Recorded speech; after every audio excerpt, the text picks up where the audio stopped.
Welcome to arts achievers 12th commerce. இப்போ நம்ம பார்க்க போகிறது வந்து மோஸ்ட் இம்பார்ட்டன்ட் சாப்டர். ஆல்ரெடி வந்து பார்த்தீங்கன்னா இம்பார்ட்டன்ட் 5 மார்க் கொடுத்துருப்போம், 2 மார்க் தனியாக கொடுத்துருப்போம், 3 மார்க்கும் கொடுத்துருப்போம். ஸோ ஓவராலாக வந்து பார்த்தீங்கன்னா ஈஸியாக படிக்கிறதுக்கான மெட்டீரியல்ஸ், இம்பார்ட்டன்ட் கொஷின்ஸ் இது எல்லாமே நம்ம வந்து கொடுத்துருக்கோம். ஸோ இந்த வீடியோவோட பிடிஎஃப் இப்போ நம்ம சொன்னோம் இல்லையா, அந்த வீடியோஸோட பிடிஎஃப் எல்லாமே வந்து பார்த்தீங்கன்னா நம்மளோட ஆர்ட்ஸ் அச்சீவர்ஸ் டெலகிராம் குரூப்பில் அவைலபிளாக இருக்குது. ஸோ நீங்கள் வந்து டெலகிராம் குரூப்பில் ஜாயின் பண்ணி அதை யூட்டிலைஸ் பண்ணிக்கோங்க. டெலகிராம் குரூப்போட லிங்க் வந்து பார்த்தீங்கன்னா ஒவ்வொரு வீடியோவோட கீழே டிஸ்கிரிப்ஷன்லேயும் கொடுத்துருப்பேன். ஸோ அதை கிளிக் பண்ணி ஜாயின் பண்ணிக்கோங்க. உங்களுக்கு ரொம்பவுமே வந்து யூஸ்ஃபுல்லாக இருக்கும். ஸோ இது வந்து பார்த்தீங்கன்னா காமர்ஸுக்கான இம்பார்ட்டன்ட் சாப்டர். டோட்டலாக 28 சாப்டர்ஸ் இருக்குது. இப்போ நான் சொல்கிறது வந்து பார்த்தீங்கன்னா ஜஸ்ட் 10 சாப்டர். இந்த 10 சாப்டர் படிக்கும்போது உங்களுக்கு 45 மார்க் அப்படிங்கிறது கன்ஃபார்ம். ஸோ 45 அவுட் ஆஃப் 45 வரலைனாலும் டெஃபினட்டாக உங்களுக்கு வந்து பார்த்தீங்கன்னா ஒரு 35 to 40 மார்க் அப்படிங்கிறது உங்களுக்கு கண்டிப்பாக வந்துடும். ஸோ நான் இன்னும் படிக்கல, நான் கொஞ்சம் பிலோ ஸ்டூடெண்ட்டாக தான் இருக்கேன், எனக்கு கொஞ்சம் 28 லெசனும் படிக்கிறதுக்கு கஷ்டமாக இருக்குது அப்படின்னு நினைக்கிறவங்க ஷுவராக நீங்கள் இதை ப்ரிஃபர் பண்ணி படிக்கலாம். பட் ஆனால் இந்த லெசனை படிக்கிற நீங்கள் எல்லாருமே எல்லா கொஷினுமே படிச்சிருக்கணும். இந்த லெசன்ல எல்லா கொஷினுமே படிக்கும்போது நீங்க உங்களுக்கு கொடுத்துருக்கிற மெட்டீரியலை கூட ஃபாலோ பண்ணிக்கலாம். கொஷின்ஸ் வந்து பாத்தீங்கன்னா ஷார்ட்டா இப்போ ரீசெண்டா அனுப்பிச்சிருக்கோம் இல்லையா, அந்த ஸ்லோ லேர்னர்ஸ் மெட்டீரியல்ஸ் அப்படின்னு போட்டு அனுப்பிச்சிருக்கோம். ஸோ அது எல்லாம் கூட நீங்க வந்து ப்ரிஃபர் பண்ணிக்கலாம். ஸோ அந்த மெட்டீரியல் இருக்கிறது எழுதும்போது உங்களுக்கு வந்து ஸ்கோர் கிடைக்கும் கண்டிப்பா.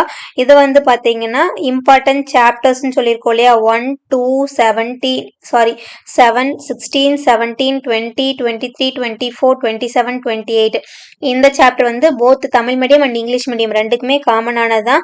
ஸோ அதனால தான் வந்து லெசன் நேம் கொடுக்காம நான் வந்து சாப்டர் நம்பர் கொடுத்துருக்கேன். ஸோ இதை மட்டும் நல்லா படிச்சுக்கோங்க. நெக்ஸ்ட் வந்து பார்த்தீங்கன்னா இந்த சாப்டரில் எவ்வளோ மார்க் எந்த மாதிரி வந்து ஸ்கோர் பண்ண முடியும் அப்படிங்கிறத நான் கொடுத்துருக்கேன். 5 மார்க் வந்து பார்த்தீங்கன்னா 5 கொஷின்ஸ் அட்டன் பண்ணுற அளவுக்கு கேட்பாங்க. 3 மார்க் வந்து பார்த்தீங்கன்னா 3 மார்க் வந்து கொடுப்பாங்க.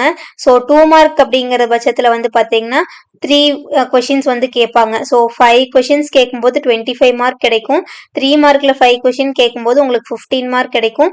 2 மார்க்கில் 3 கொஷின் கேட்கும்போது உங்களுக்கு 6 மார்க் கிடைக்கும்.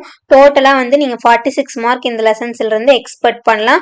46 மார்க் ப்ளஸ் வந்து 20 மார்க் 1 மார்க்கு, 1 மார்க் டோட்டலாக 145 1 மார்க் இருக்குது. ஸோ 145 1 மார்க்கில் 18 1 மார்க் ஷுவராக வந்து உங்களுக்கு புக் பேக் தான். ஸோ 20 அவுட் ஆஃப் 20 வாங்கினீங்கன்னா உங்களுக்கு 66 மார்க் கிடைக்கும். இன்கேஸ் 2 மார்க் கம்மியாக இன்சைட் கேட்டிருந்தாலும் நீங்கள் வந்து மினிமம் கண்டிப்பாக வந்து 60 மார்க் அப்படிங்கிறது ஆவரேஜாக வந்து உங்களுக்கு வந்துடும். ப்ளஸ் இன்டர்னல் 10 மார்க் போடும்போது ஷுவராக நீங்கள் வந்து என்ன பண்ணிடலான்னா 70 மார்க் டச் பண்ணிடலாம். ஸோ இப்போ இருந்து இந்த டேஸை யூட்டிலைஸ் பண்ணி நீங்கள் டெய்லியும் படிக்க ஆரம்பிச்சினாவே போதும். 70 மார்க் அப்படிங்கிறது கன்ஃபார்ம். இதை மட்டும் நீங்கள் படிங்க. இதிலிருந்து தான் உங்களுக்கு வந்து கொஷின்ஸ் அப்படிங்கிறது கேட்பாங்க.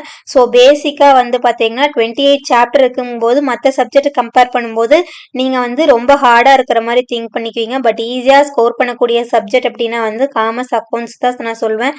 ஸோ ரொம்ப ஈஸியாக வந்து மார்க் ஸ்கோர் பண்ணிக்கலாம். இந்த சின்ன சின்ன ட்ரிக்ஸை நீங்கள் ஃபாலோ பண்ணி படித்தாவே போதும். பட் ஆனால் எதையுமே லீவ் பண்ணாமல் இந்த சாப்டர் இருக்கிற எல்லாமே படிச்சுக்கோங்க. All the best for your exam. உங்களுக்கு ஸ்டடி ரிலேட்டடாக ஏதாச்சும் டவுட்ஸ் அண்ட் தென் ஸ்டடி ரிலேட்டடாக இந்த மாதிரி வீடியோஸ் வேணும் அப்படிங்கிறத நீங்கள் நம்ம டெலகிராம் குரூப்பில் இல்லைன்னா நம்மளோட கமெண்ட் செக்ஷனில் கமெண்ட் பண்ணிங்கன்னா உங்களுக்கு அதுக்கான வீடியோ வந்து வித்தின் 1 வீக்குள்ளே நான் ரெடி பண்ணி அனுப்புகிறேன். ஸோ இது வரைக்கும் நம்ம ஆர்ட்ஸ் அச்சீவர்ஸ் சேனலை சப்ஸ்கிரைப் பண்ணாமல் இருந்தீங்கன்னா மறக்காமல் ஆர்ட்ஸ் அச்சீவர்ஸ் சேனலை சப்ஸ்கிரைப் பண்ணிவிட்டு நம்மளோட டெலகிராம் குரூப்பில் ஜாயின் பண்ணிக்கோங்க. All the best for your exam.